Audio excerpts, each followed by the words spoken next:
ចាជំរាបសួរបងចាបងខ្ញុំឈ្មោះស្រីប៉ៅខ្ញុំនៅឲ្យស្ទឹងមានជ័យបងរាជធានីភ្នំពេញចាបងខ្ញុំមានបញ្ហាតម្រងនោមបងចាបងសម្រាប់បញ្ហាតម្រងនោមខ្ញុំមានអាការៈឲ្យនោមញឹកបងហើយវានោមមកមានពពុះ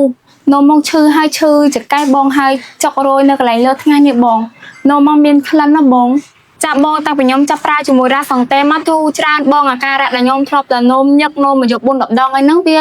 ថយនៅសល់ត្រឹមតែ2ដងហើយបងហើយបញ្ហាដែលខ្ញុំចុករោចកែឈឺតាមថ្ងៃនេះវាបាត់ហើយបងហើយនោមមកលេងមានពពុះលេងមានក្លិនទៀតហើយបងចាបងសម្រាប់ខ្ញុំស្គាល់ផលិតផលរ៉ាសង់តេនេះតាមបងប្អូនខ្ញុំបងគាត់ធ្លាប់ជាវយកមកប្រើប្រាស់ហើយត្រូវអញ្ចឹងគាត់ឲ្យខ្ញុំជាវយកប្រើប្រាស់ដែរអញ្ចឹងណាបងចាបងមុនខ្ញុំប្រើប្រាស់ជាមួយរ៉ាសង់តេនេះខ្ញុំធ្លាប់ប្រើផលិតផលជាច្រើនដែរបងដែលខ្ញុំឮគេផ្សាយអញ្ចឹងចិត្តតែជាវយកមកប្រើប្រាស់អញ្ចឹងណាបងតែវាអត់បានធូរអញ្ចឹងណាបងតែខ្ញុំប្រើមួយរ៉ាសង់តេនេះវាបានផលពិតមែននិយាយទៅបងខ្ញុំប្រើរ៉ាសង់តេតែបាន10ថ្ងៃទេបងនិយាយទៅបងសម្រាប់ខ្ញុំប្រើតែបាន10ថ្ងៃហ្នឹងខ្ញុំធូរបានជា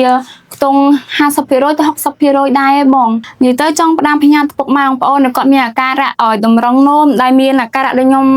ខាងលើរៀបរាប់ហ្នឹងអាចជាវជាមួយនឹងរ៉ាសង់តេយកប្រើប្រាស់បានដោយសារអីខ្ញុំជាអតិជនដែលប្រើប្រាស់ជាមួយនឹងរ៉ាសង់តេផ្ទាល់អញ្ចឹងណាត្រូវជាពិតបងខ្ញុំជឿទៅលើរ៉ាសង់តេហ្នឹង100%ដោយសារអីវាល្អប្រើពិតមែន